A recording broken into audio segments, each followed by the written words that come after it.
모든 것이 하나님의 은혜임을 고백하시는 여러분이 되시기를 주님의 이름으로 축원합니다. 사오정이 있었어요. 사오정 아시죠? 사오정이 수업 시간 때 필기를 하지 않고 있었어요. 그래서 선생님이 사오정한테 물어본 거예요. 야, 사오정아, 너 왜 필기 안 해? 그랬더니 사오정이 잘 안 보여요. 그런 거예요. 그래서 선생님이 너 눈 몇인데? 사오정이 2개요. 그랬어요. 선생님이 답답해서 아니 그거 말고 눈이 얼마냐고. 그랬더니 사오정이 제 눈 안 팔아요. 선생님이 답답해가지고 내 눈이 얼마나 나쁘냐고. 사오정이 그랬어요. 내 눈은 나쁘고 착하고 그런 거 없어요. 소통하는 데 있어가지고 듣고 이해하고 안다는 것이 참 소통에 중요하죠. 또 그렇게 소통을 잘해야 상대방의 마음을 공감해 줄 줄 아는데 사오정처럼 선생님 말씀을 똑바로 듣지 않고 그냥 자기 마음대로 해석해서 소통한다면 공감할 수도 없고 또 선생님과 나눌 그런 축복도 없고 또 혼자만의 세계에 갇히게 될 것 같아요. 하나님은 우리와 소통하길 원하십니다. 그리고 하나님의 말씀을 잘 듣고 알고 행하는 것이 우리에게 큰 축복이 된 줄로 믿습니다. 마태복음 6장 22절에 눈은 몸의 등불이니 그러므로 내 눈이 성하면 온몸이 밝을 것이다 라고 예수님께서 말씀해 주셨죠. 눈은 뭐예요? 보는 거예요. 보는 거. 영어로 C예요. C. 그래서 I see 이렇게 얘기하면 영어로 뭐가 됩니까? 나는 보다. 근데 I see가 나는 보다 말고도 또 다른 의미가 있죠. 뭐냐면 알았어 라는 의미예요. 그래서 I see 보다라는 거는 내가 알고 이해한다는 뜻인 거겠죠. 남녀 간의 차이가 많아요. 남녀 간의 차이가 많은데 남녀 간의 이 차이 중에서 거울을 바라보는 시각이 남자 여자랑 다르답니다. 어떻게 다르냐면요. 여자는 거울을 볼 때 어떻게 보냐면 자기를 뚱뚱하게 본다는 거예요. 뚱뚱하지도 않은데. 근데 남자는 거울을 볼 때 자기는 멋있게 본다는 거예요. 근육질에 이 정도면 잘생겼지. 이렇게 거울을 본다는 거예요. 그게 뭔가요? 거울에 비친 내 모습을 있는 그대로 보지 않고 내 생각, 내가 원하는 것만 보는 거죠. 내가 경험하고 내 판단하고 내가 추리해서 내 사유로 내 생각으로 바라본다는 거예요. 우리의 기억, 우리가 바라보는 거는 우리가 보고 싶은 것만 보게 되고 기억하고 싶은 것만 기억하게 된다는 거죠. 그런데 오늘 예수님께서 눈이 성해야 된다 이렇게 말씀을 하고 계세요. 올바로 똑바로 봐야 된다는 이야기입니다. 성하다는 하플루스예요. 하플루스는 접힘이 없이 굴곡이 없이 그냥 단순하게 하나로 쭉 직선으로 보는 것을 이야기해요. 그래서 눈이 성하다는 것은 다른 말로 하면 직관이에요. 직관. 올바로 보는 것이죠. 올바로 보는 거예요. 이 올바로 볼 때 우리가 거울을 바라보듯이 나를 올바로 봐야 되고 이 세상을 올바로 봐야 됨에도 불구하고 우리의 경험과 우리의 생각과 내가 보고 싶은 것, 내가 판단하는 것, 내가 추리하는 것, 내가 사유하는 작용을 통해서 올바로 대상을 파악하고 있는 것이 아니라 왜곡해서 보고 있는 거예요. 때로는 오목 거울을 만들어서, 때로는 블록 거울을 만들어서, 때로는 깨진 거울을 만들어서 나를 제대로 바라보지 못하고 세상에 있는 모든 것들을 제대로 바라보지 못한다는 거죠. 이 직관이 영어로 intuition이에요. intuition. 제대로 똑바로 우리는 바라봐야 될 줄로 믿습니다. 내 감각, 내 경험, 내 판단, 추리, 사유 없이 그냥 하나님의 말씀을 그대로 듣고 이해하고 아는 것이 중요하다는 것이에요. 그렇게 눈이 성하면 똑바로 바라보게 되면 그 몸의 등불처럼 우리의 삶이 밝아질 줄로 믿습니다. 우리의 삶의 몸과 영과 혼이 하나님의 말씀의 축복으로 가득 찰 줄로 믿습니다. 하나님은 우리에게 성한 눈으로 바라보라고 이야기하고 계세요.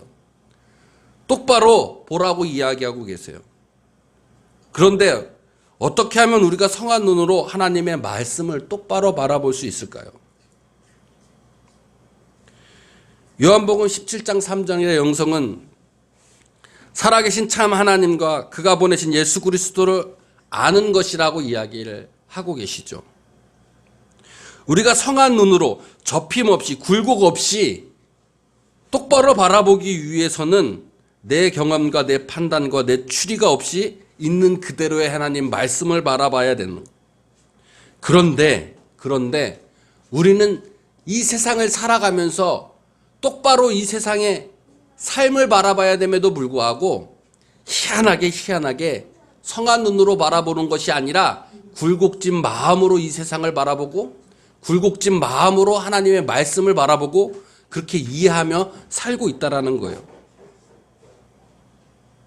왜 그런 사유가, 왜 굴곡진 마음들이 생겨날까요? 주일 예배를 지키는 것이 최소한의 것인데 하나님의 법도이고 하나님의 최소한의 명령인데도 불구하고 내가 이 세상을 바라보고 예배를 바라볼 때 한 번쯤은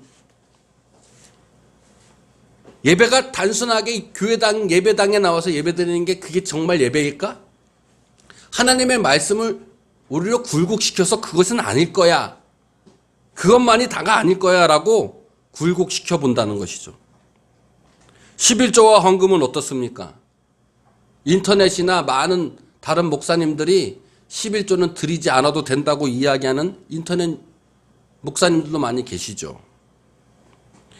내 판단과 내 경험과 내 생각으로 하나님의 말씀을 혹시나 왜곡시키는 것은 아닌가? 굴곡지게 바라보고 있는 것은 아닌가? 하나님에 대한 헌신과 순종도 마찬가지로 내 판단, 내 경험, 내 생각으로 성한 눈으로 바라보고 순종해야 될 것을 굴곡시키고 있지는 않은가? 오늘 성경 말씀에 보니까 우리와 같은 그런 처지에 있었던 여로보암의 이야기가 있습니다. 여로보암은 하나님의 뜻과 하나님이 정한 그대로 성한 눈으로 믿고 바라보고 주님과 함께 동행하였음에도 불구하고 그러지 못한 삶을 살았던 것을 우리 성경을 통해서 볼 수가 있어요. 여로보암은 어떤 사람이었을까요? 여로보암은 오늘 성경에 보니까 과부의 아들이라고 이야기되어 있었어요. 그 당시 과부는 가난하고 참 살기 어려운 계층이었고 또한 세상 사람들에게 비난을 받으면서 살았던 사람들이었겠죠. 과부의 아들로 태어난 여로보암은 분명히 가난 속에서 어려운 시절을 보내야만 했었을 것이고 또한 사람들의 손가락질을 받으면서 삶을 살았을 거예요. 그래서 누구보다 세상에 나가서 성공하고 싶었던 마음이 컸을 겁니다.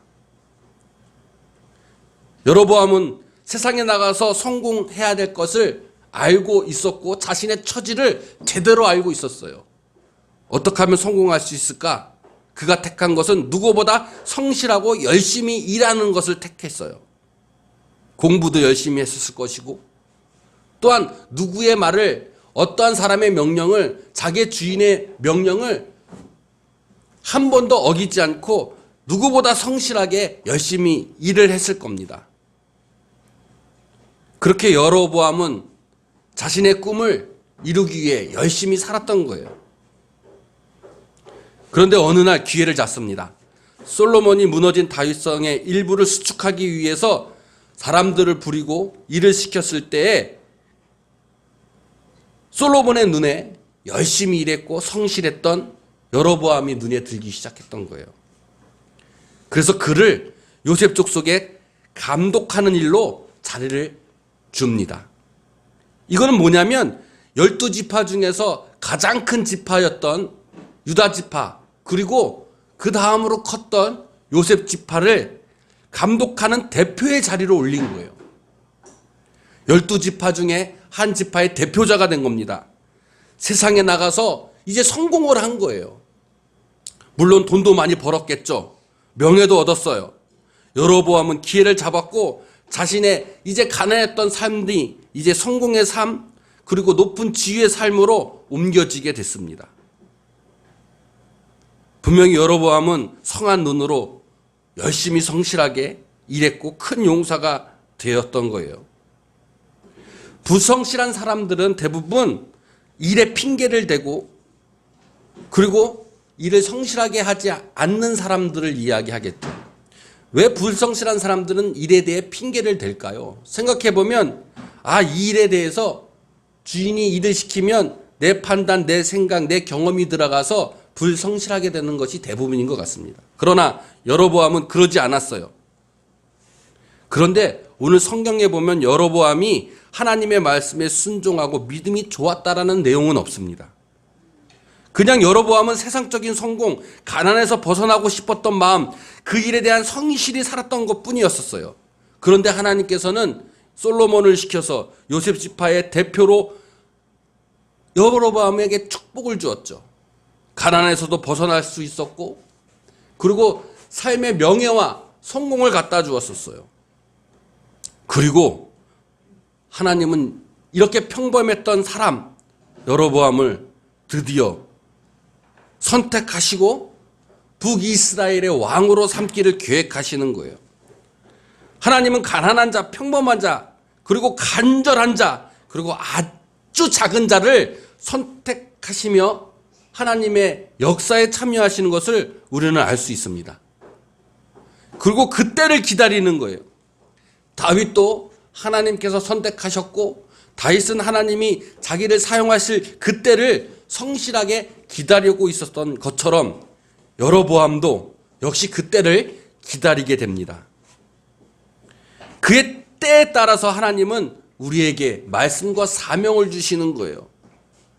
때에 따라 우리에게 주시는 하나님의 말씀과 사명은 우리가 학생일 때 학생의 직분으로 성실하게 일할 것을 요구하시고 우리가 직장인이면 직장인으로서 성실하게 일할 것을 요구하고 계신다는 거죠. 그럴 때 하나님은 세상의 부귀와 명예와 성공을 우리에게 축복과 은혜로 주신다는 거예요. 여로보암은 그런 삶을 살았습니다. 그리고 여로보암은 분명히 하나님이 주신 기회를 잡았던 사람이에요. 하나님은 여로보암을 선택하여 지명하여 주셨어요. 이와 마찬가지로 하나님은 우리를 지명하여 선택하여 주실 줄로 믿습니다. 성실하게 주어진 일을 충실하게 일하며 맡은 일에 충실하게 일했을 때 하나님은 우리에게 축복을 주신다는 거예요. 그런데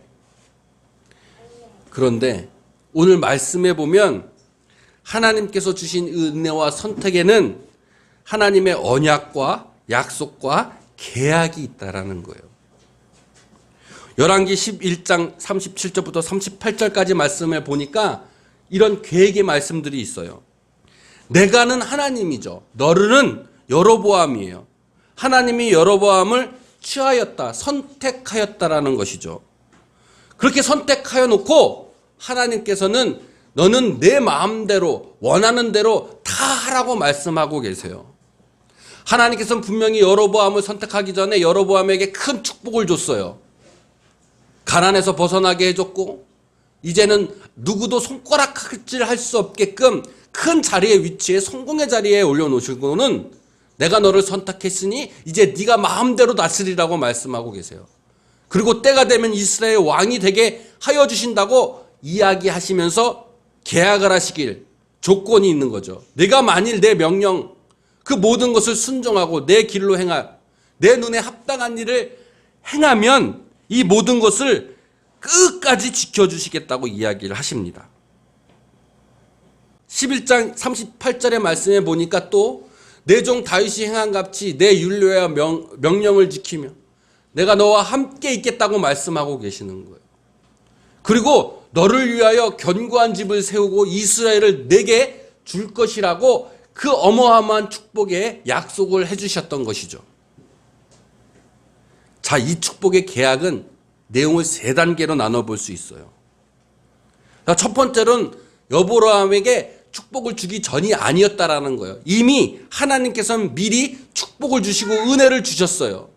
가난의 자리에서 성공의 자리로, 손가락의 자리에서 이제 존경하는 자리로 올려놓고서, 두 번째로는 마음대로 살라고 이야기하시는 거예요.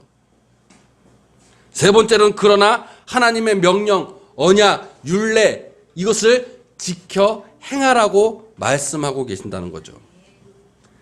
자, 하나님의 계약과 언약은, 하나님의 약속은 이런 것이었어요. 자, 잘 생각해 봅시다. 우리 에덴 동산의 이야기를 생각해 봅시다. 하나님은 아담에게 먼저 축복과 은혜를 주셨어요. 세상을 창조하셨고 에덴 동산을 만드셨고 많은 실과와 과일들을 주셨어요. 은혜와 축복들을 많이 주셨죠. 그리고 나서 하나님은 아담에게 이야기하십니다. 네 마음대로 하라는 거예요. 마음대로 먹고 마음대로 다스리라는 거예요. 그런데 조건이 있었어요. 계약이 있었죠. 그러나 선악과만 먹지 말라는 계약이었어요. 오늘 여로보암의 하나님의 이 계약도 똑같은 말씀을 하고 계시는 거예요. 먼저 여로보암에게 큰 축복을 줬어요. 그리고 나서 마음대로 하라고 얘기하고 계세요. 그리고 세 번째로 그러나 하나님의 언약, 말씀, 명령, 율례를 지키고 나를 떠나지 말라고 말씀하십니다. 그러면 내가 영원히 너와 함께하고 너를 위해 견고한 집을 세우고 이 세상에 줄 수 없는 축복을 너에게 주겠다고 약속하고 계시는 거죠. 하나님은 언약과 약속을 우리에게 하십니다. 여로보암처럼 말이죠. 하나님의 예배와 순종, 믿음, 그리고 믿음의 행위, 예수 그리스도를 잡으면 하나님의 함께하는 성령의 축복과 우리의 인생의 견고한 집을 세워가며 우리의 인생을 책임져 주시는 축복을, 그 축복이 없어지지 않고 영원히 주시겠다는 그 영생의 새 생명의 축복을 우리에게 주신다는 거예요. 여로보암은 기회가 왔습니다. 하나님이 그를 선택하고 축복의 은혜를 주시겠다고 하는 그 기회를 여로보암은 잡았어요.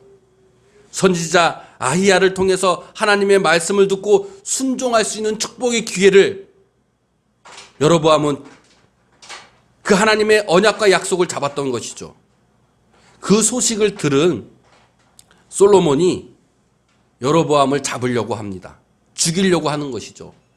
그래서 여로보암은 그 소망과 하나님의 언약의 약속을 잡고 이집트로 도망 생활을 떠나게 됩니다. 여로보암은 하나님의 말씀의 언약을 기다리며 순종하게 되는 것이죠. 하나님의 말씀이 반드시 이룰 거라는 소망을 가지고 이집트에 방랑 생활을 하게 된 거예요. 이제 솔로몬이 죽었습니다. 열왕기상 12장에 보니까 그의 아들 르호보암이 이제 왕이 될 차례가 된 거예요. 왕이 되기 전에 12지파, 12지파가 세겜에 모여서 이제 르호보암을 왕으로 추대하려고 하는 순간이 찾아온 거예요.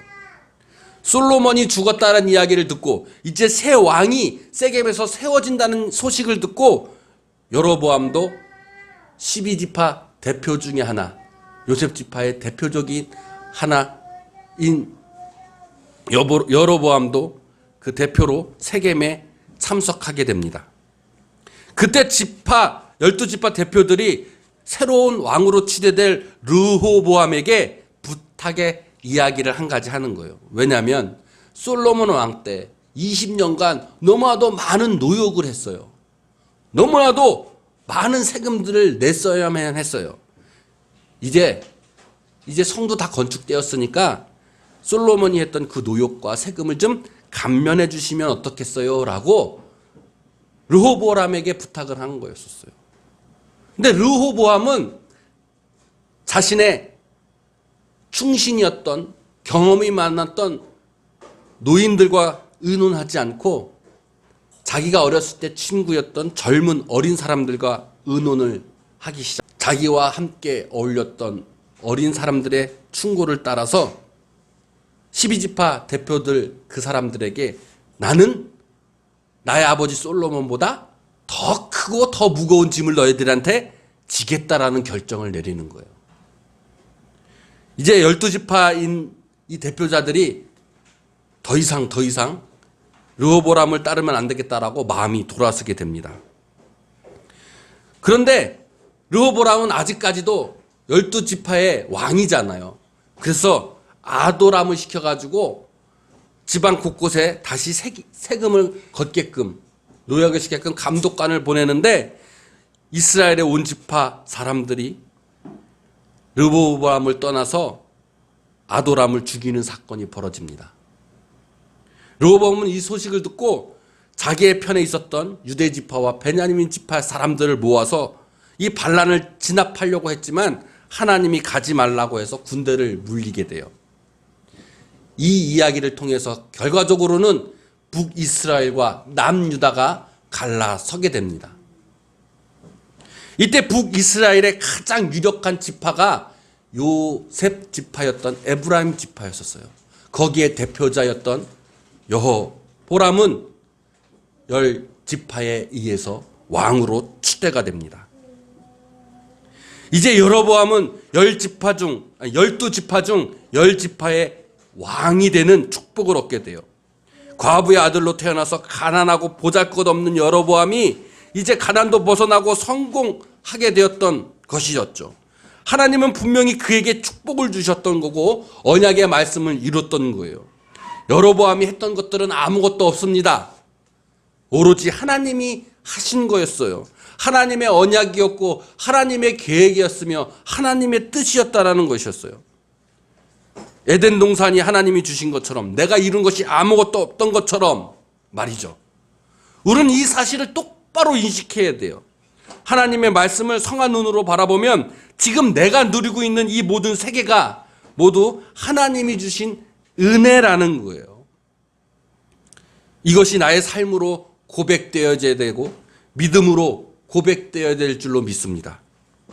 나의 직장과 나의 가족, 내 삶이 지금 내가 누리고 있는 이 모든 것들이 하나님이 주신 은혜요 축복인 거예요. 그런데 여로보암은 분명히 하나님께서 이런 크신 축복을 주고서 마음대로 하라고 이야기하고 계십니다. 우리가 마음대로 살 수 있으니까 이제 다른 마음이 들기 시작해요. 하나님은 우리에게 성한 눈으로 바라보라고 이야기하십니다. 하나님은 우리에게 성한 눈으로 바라보라고 이야기하고 계시고, 너희네들이 지금 누리고 있는 모든 것들이 하나님의 은혜와 축복이라고 이야기하고 똑바로 바라보라고 이야기하고 계시지만, 우리가 마음대로 살다 보니까 착각을 하기 시작하는 거예요. 성한 눈으로 바라보지 못하고 이제 굴곡된 내 경험, 내 사유가 들어가기 시작하는 거예요. 나를 똑바로 보지 못하고 이 세상의 물질과 돈과 성공을 똑바로 보지 못하고 내 생각, 내 판단, 내 인식이 생각하기 시작하게 됩니다. 하나님이 주신 것인데 이것이 내가 이룬 것이라고 생각하는 거예요. 내가 노력해서 이룬 것이라고 이제 생각하게 되는 거죠. 내가 열심히 일해서, 내가 성실히 일해서 내 힘으로 얻었다고 굴곡진 마음이 생기게 되는 거예요. 그래서 하나님을 떠나게 됩니다. 그래서 하나님의 언약을 우리가 거역하게 되는 거예요. 성경에 보면 하나님의 떠난 사람들, 그 하나님을 떠나게 된 이유들이 두 가지로 볼 수 있을 것 같아요. 첫 번째로 우리가 하나님을 떠나게 되는 이유가 삶이 어려워지면 하나님을 떠나게 돼요. 이것이 아닌가 봐. 하나님을 믿었는데 내 삶은 더욱더 어려워져. 하나님이 살아계신 거? 그거 아닌 것 같아. 하나님이 있긴 한 거야? 하나님이 없다고 생각하고 다른 신을 찾게 되는 거죠. 삶이 어려우면 하나님을 떠나게 됩니다. 두 번째로 하나님을 떠나게 된 이유가 삶이 평안하면 하나님을 떠나게 돼요. 오늘 여로보암의 하나님이 떠난 이 이야기는 아담이 선악과를 먹고 하나님을 떠나게 되오는 삶이 어려워서 떠난 것이 아니라 삶이 평안하고 행복했기 때문에 떠나게 된 거예요. 신명기 4장 23절에 너희와 세운 언약을 잊지 말고 내 하나님 여호와께서 금하신 어떤 형상과 우상에 조각도 새기지 말라고 말씀하면서 너네들이 분명히 가나안 땅으로 들어가게 되면 풍요롭고 걱정 없을 것인데 그러면 목이 곳곳해져서 하나님을 잊어버릴 것이라고 이야기하는 거예요. 우리가 삶이 평안하면 있잖아요. 하나님을 잊어버리게 돼요. 지금 대한민국이 그러고 있지 않나요? 지금 한국교회가 그러고 있지 않나요? 지금 여로보암이 그랬던 것처럼 지금 나의 모습은 어떤가요? 여로보암은 분명히 하나님께 축복을 받아서 평안한 삶을 누렸어요. 가난했었는데 부귀도 얻었어요. 남들이 나를 손가락질했는데 이제는 나를 존경하는 왕이 되었어요. 내가 성실해서 내가 큰 용사가 되어서 내가 이 부귀와 영화를 얻었다라고 생각한다는 거예요. 자신이 노력해서 얻은 것이 아니라 하나님이 주신 은혜와 축복인 것을 고백하지 못했어요. 내가 노력해서 얻은 것이니까 이게 이제 하나님의 것이 아니라 내 것이 된 거예요. 하나님의 것을 내 것으로 뺏어버린 거죠. 말라기 4장에 너희들은 하나님의 것을 뺏었다라고 이야기하면 11조를 이야기하죠. 하나님이 주신 이 모든 것들이 이게 하나님의 것인데 내가 노력해서 내가 성실해서 내가 열심히 공부해서 내가 큰 용사가 되어서 내가 성공했기 때문에 이것은 내 것이야 라고 이제 하나님을 떠나게 되는 거예요. 하나님의 것이라고 생각하면 하나님께 올려드릴 수 있는데 하나님께 드릴 수 있는데 이제 이게 하나님의 것이 아니라 내 것이라고 생각하니까 하나님께 드려드리지가 못하는 거예요. 헌금 11조 예배 드리는 이 시간 하나님께 순종하는 것 하나님께 헌신하는 것도 이게 내 것인데 하나님께 들리지 못하는 거예요. 하나님의 것을 하나님 것이라고 이야기하지 못하고 이제 내 것이라고 이야기하는 거예요. 하나님의 것이면 하나님의 것으로 돌려드려야 되는데 이제 내 것이 돼서 절대로 하나님께 빼앗기고 싶지 않아요. 이제 성한 눈으로 바라보는 것이 아니라 굴곡진 마음으로 바라보게 돼요. 내가 모은 돈, 내가 쌓은 명성, 내가 쌓은 인기를 이제 지키고 싶고 이제 빼앗기고 싶지 않은 거예요. 이것이 하나님 것이라고 고백하면 그냥 하나님께 드려버리고 하나님께 영광을 드리면 하나님 떠나는 마음이 없게 될지 그러나 이것이 내 것이라는 생각 때문에 이제 하나님을 떠나게 되고 언약을 잊게 되었던 것이죠. 자, 성한 눈으로 바라보지 못하면 내 몸이 어두워진다고 성경은 말씀하고 계시죠. 예수님은 말씀하고 계세요. 내 생각, 내 판단, 내 사유가 들어가서 굴곡진 마음이 생기고 굴곡진 눈이 생기면 이제 내 것이어서 빼앗기고 싶지 않고 이제 붙들고 싶어지는 마음이 들어가는 거예요. 그래서 이제 불안하기 시작합니다. 두렵습니다. 하나님께 받은 축복을 기쁨으로 누려야 함에도 불구하고 이제는 두려움과 불안한 마음이 그 어두운 마음이 들어가는 거예요. 여러분 삼성 이재용 아시잖아요. 그렇게 돈 많고 그렇게 명예를 갖고 그렇게 세상적으로 성공해서 누구 부러워할 만큼 그런 사람이 존경받는 그 사람이 마약과 같은 프로포폴을 왜 투여하는 사건이 벌어지겠어요? 이것이 내 거기 때문에 하나님께 드려지지 못하고 붙들고 싶은 그 마음 때문에 불안이 생기고 두려움이 생기고 어둠 속으로 들어가게 된다는 거예요. 여로보암도 똑같은 마음이었었어요. 이제 왕이 되어서 스스로 내 마음껏 하나님께 드려야 되고 하나님께 올려드려야 되는데 이것이 내가 한 노력이고 내가 한 일 때문에 내 것이라는 마음이 들기 시작해서 빼앗기고 싶지 않았던 마음이 들기 시작했던 거예요. 그래서 오늘 본문 12장 26절에 그의 마음이 스스로 이르기를 내가 이제 다윗의 집으로 돌아가리로다 라고 말씀하고 계시는 이 구절은 자기 마음이 이제는 북이스라엘 사람들이 남유다의 사람들 밑으로 내려가고 이제 빼앗길 것 같은 생각이 들어가기 시작하는 거예요. 20절에 만일 이 백성이 예루살렘에 있는 여호와의 성전으로 제사를 드리면 아마 그들의 마음이 유다 백성, 유다의 왕인 르호보암으로 돌아가서 자기를 죽이고 나의 명성과 지위를 빼앗을 것 같은 생각이 들기 시작한 거죠. 자, 이스라엘 사람들은 제사를 지내기 위해서는 예루살렘 성전으로 가야만 했어요. 예루살렘 성전은 남유다에 지금 있는 것이죠. 지금 나라가 분단됐잖아요. 북이스라엘 사람들은 절기가 되면 이제 많은 제산을 들고 남유다국으로 내려가서 예루살렘 성전에서 그 많은 제산들을 헌신하고 헌납해야만 했었어요. 그러면 북이스라엘의 왕인 르호보암은 이렇게 생각했을 거예요. 아, 내 백성들이 많은 재산을 가지고 지금 남유다국에 가가지고 거기서 제사 드리면서 봉헌하는구나. 이제 나는 세금을 어떻게 걷지? 그리고 그 사람들이 하나님의 있는 예루살렘 성전에서 마음이 뺏겨가지고 그곳에 머물면 다시 돌아오지 않으면 어떻게 되지? 자유지위가 불안했던 거예요.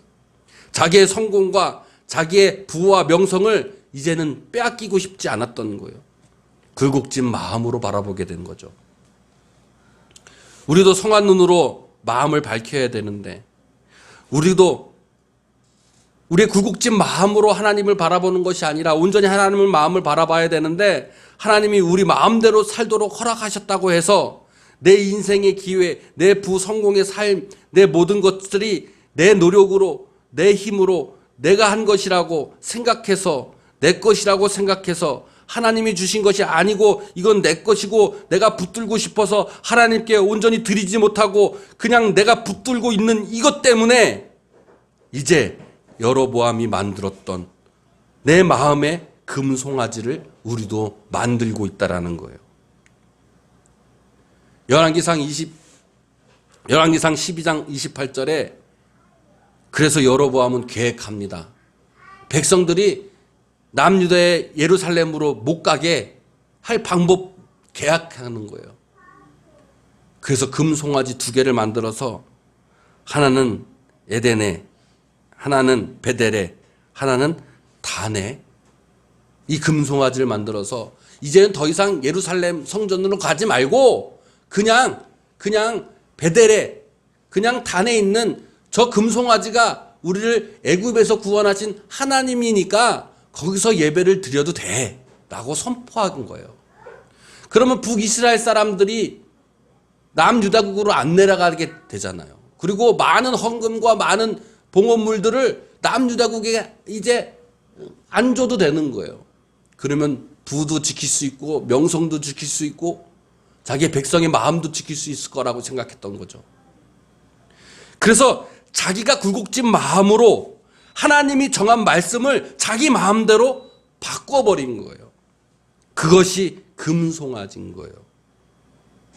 그리고 그뿐만이 아니라 레위 자손이 아닌 보통의 백성으로 제사장을 삼게 돼요. 분명히 하나님의 말씀은 레위 자손을 통해서 제사장을 삼아야 되는데도 불구하고 북이스라엘에는 레위 자손들이 많이 오지 않으니까. 왜냐하면 성전이 남유다국에 있으니까 이제 레위 자손들도 제사장도 북이스라엘 사람 쪽으로 올라오지 않으니까 그냥 보통의 사람들로 제사장을 삼기 시작한 거예요. 하나님의 말씀을 자기 마음대로 해석해버린 거죠.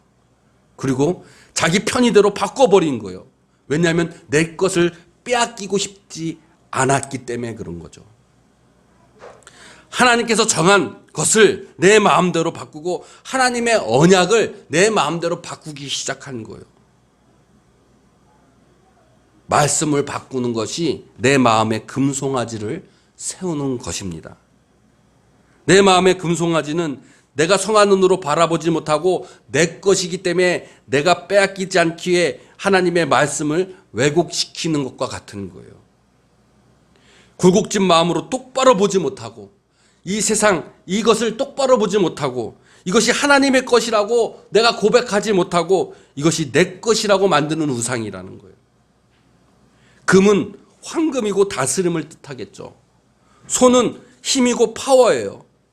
그래서 내 힘으로 얻은 내가 다스리는 왕국을 세워가는 것이죠. 하나님이 하신 것인데, 주님이 주신 것인데 이것을 빼앗아 버리고 내 것이라는 우상을 내 마음속에 만들어 버리는 것이에요. 하나님이 정한 날들을 이제 여로보암은 바꿔버립니다. 우리도 그러면서 살고 있지 않나요? 우리가 세상에 나가서 열심히 성실히 일해서 이룬 모든 것들이 하나님이 주신 것이라고, 하나님의 것이라고 고백하지 않고 이것이 내 것이라고 고백하는 순간 우리는 성한 눈으로 이 세상을 바라보며 성한 눈으로 하나님의 말씀을 바라보지 못하고 굴곡진 마음으로 바라봐 내 것이기 때문에 내가 하나님의 말씀을 오히려 왜곡시켜 합리화시켜 내 것을 뺏기지 않기 위해 지금 내 마음속에 금송아지라는 우상을 만들고 있지는 않습니까? 내 것을 지키기 위해 하나님의 말씀을 왜곡하진 않습니까? 여러분의 삶은 어떻습니까? 주일 예배, 하나님께 드리는 순종과 헌금, 11조, 또 이웃에 대한 사랑, 복음 선포, 나눔 지킴, 금식 기도, 이 모든 것들이 오히려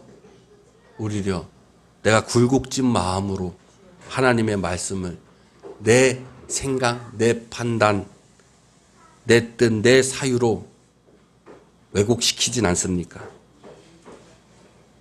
여로보암은 이렇게 하나님의 말씀에 왜곡시켜서 금송아지를 만들게 했던 것이었어요. 그래서 하나님의 언약을 지키지 못하고 하나님께서 주셨던 그 축복들이 영원히 이어지는 것이 아니라 하나님께서 다시 빼앗아가는 그런 안타까운 삶을 살게 되었죠. 이제 여러분도 결단하시길 바랍니다. 하나님이 정하신 것을 올바로 바라보시길 원합니다. 하나님이 정하신 주일 예배 지킵시다. 하나님의 말씀 순종합시다. 주님께 드려야 할 하나님의 것 11조와 헌금과 그 헌신과 봉헌물을 주님께 지키며 드립시다. 또한 중요한 하나님이 지켜야 할 예수 그리스도의 사랑과 복음과 이웃에 대한 사랑을 나누고 전파합시다. 그리고 주님 앞에 나와 이 모든 것이 주님의 은혜라는 고백의 기도를 여러분 하시길 원합니다. 그럴 때 이 세상이 하나님이 주신 하나님의 것으로 우리가 마음대로 누리는 축복, 그것이 영원히 가는 축복을 누리시기를 주님의 이름으로 축원드립니다. 우리